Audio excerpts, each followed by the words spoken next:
Cream দিয়ে final coat করার কিছুক্ষণ পর যখন কেকের এই দশা হয়ে যায় সত্যিই খুব খারাপ লাগে।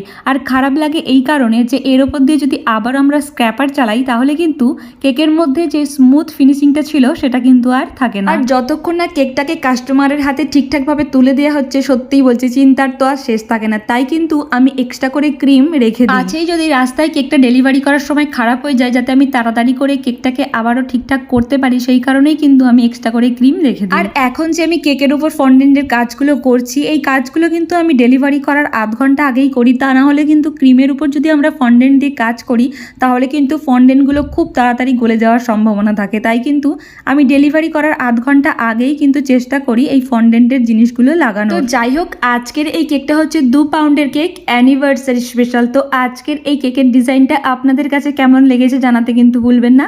ভালো লেগে থাকলে প্লিজ একটা লাইক করে দেবেন। দেখা হচ্ছে নেক্সট ভিডিওতে।